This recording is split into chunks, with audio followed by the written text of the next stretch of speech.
రైతులు కోరుకునే డిమాండ్ రకం విత్తనాలతో పాటు ఇతర అన్ని రకాల కంపెనీల విత్తనాలు అందుబాటులో ఉండే విధంగా ప్రభుత్వం చర్యలు తీసుకుంటుందని, రైతులెవరూ ఆందోళన చెందాల్సిన అవసరం లేదని కిసాన్ కాంగ్రెస్ రాష్ట్ర అధ్యక్షులు అన్వేష్ రెడ్డి రైతులకు భరోసా కల్పించారు.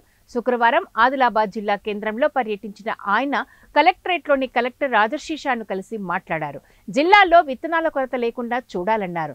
రైతులు ఇబ్బందులు పడకుండా చర్యలు చేపట్టాలని, విత్తన దుకాణాల వద్ద బారులు తీరకుండా అవసరమైన విత్తనాలను తెప్పించే విధంగా చొరవ చూపాలని కోరారు.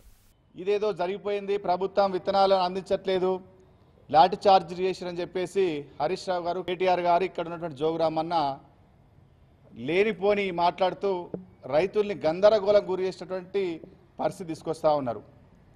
ఇవాళ రాష్ట్రంలో దాదాపు 60 నుంచి 65 లక్షల ఎకరాల పత్తి సాగు అవుతుందనేటువంటి ఒక అంచనాతోటి అన్ని రకాల వెరైటీలు అన్ని కంపెనీలే కలిపి దాదాపు 1,18,50,000 చిల్లర ప్యాకెట్లను ఆయా జిల్లాలలో ఏర్పాటు చేయడం జరిగింది.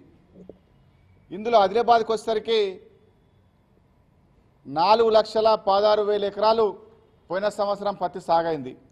ఈ సంవత్సరం ఒక 5-10 వేలు అటు ఇటుగా అంతే సాగైతున్నటువంటి ఒక అంచనాతోటి ఇవాళ ఈ జిల్లాలో 10,46,000 ప్యాకెట్లు వివిధ కంపెనీలు కలిపి అందుబాటులో ఉంచడం జరిగింది.